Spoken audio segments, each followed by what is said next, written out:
Allergies آپ کے پھیپھڑوں کو متاثر کر سکتی ہیں۔ السلام علیکم، میں ڈاکٹر اسفندیار خانزادہ اور آج ہم بات کریں گے کیا تو دا آنسر از یس، پھیپھڑوں کو الرجی متاثر کر سکتی ہیں۔ آپ یہ سوچیں کہ الرجی صرف جو ہے آپ کے ناک کو متاثر نہیں کرتی، مطلب اگر آپ الرجک ہے کسی بھی چیز کو، وہ پولن ہو سکتے ہیں، وہ جو ہے وہ کتے یا بلی کے بال بھی ہو سکتے ہیں، اور وہ جو آپ جھاڑو وغیرہ دیں اس سے اٹھنے والا دھواں بھی آپ کو متاثر کر سکتا ہے۔ تو آپ یہ نہ سمجھے کہ صرف اور صرف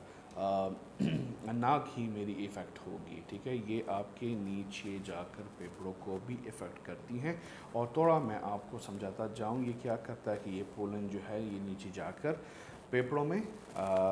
پھنس جاتا ہے، پھر ہمارا ڈیفینس سسٹم جو ہے وہ آ کے اس کو جو ہے ایک کمپلیکیٹڈ طریقے سے وہ ختم کرنے کی کوشش کرتا ہے، لیکن چونکہ یہ الرجی ہوتی ہے اس کی وجہ سے باڈی میں الرجی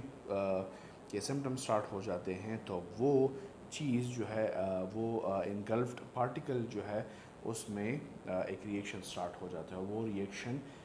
ہمیں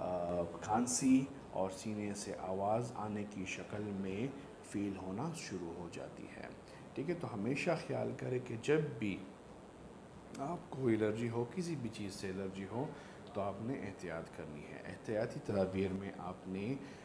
ماسک پہننا ہے، ٹھیک ہے، اگر آپ کو پتہ ہو کہ کس چیز سے آپ کو الرجی ہے تو آپ نے وہ چیز نہیں کرنی، آپ نے وہ چیز مٹھا دینی ہے، آپ نے وہ چیز سے دور رہنا ہے، اگر جتنا پاسبل ہو آپ نے اس سے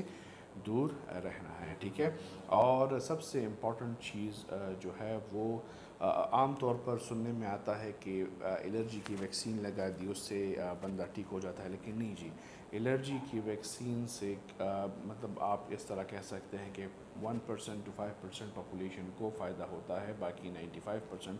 پیشنٹس کو کچھ فائدہ نہیں ہوتا، ٹھیک ہے۔ تو اگر آپ کو کوئی کہے کہ الرجی کا علاج ہے تو ان سے آپ کہیں کہ جی نہیں، الرجی کا بالکل کوئی علاج نہیں ہے، اور آپ نے سمٹمز کو کرنا ہوتا ہے، آپ نے اس چیز سے جس کی وجہ سے آپ کو الرجی ہو اس سے آپ نے دور رہنا ہے، تو تبھی آپ کی لائف اچھی ہوگی۔ لیکن ہمیشہ یاد رکھیں الرجی کو ہلکے میں نہیں لینا، ٹھیک ہے، ہمیشہ خیال رکھنا ہے کہ جس چیز سے بھی الرجی ہو وہ آپ نے وہ چیز ایوائڈ کرنی ہے، کیونکہ بعد میں وہ تبدیل ہو کر فل بلون ڈیزیز میں تبدیل ہو جاتی ہے۔ Thank you.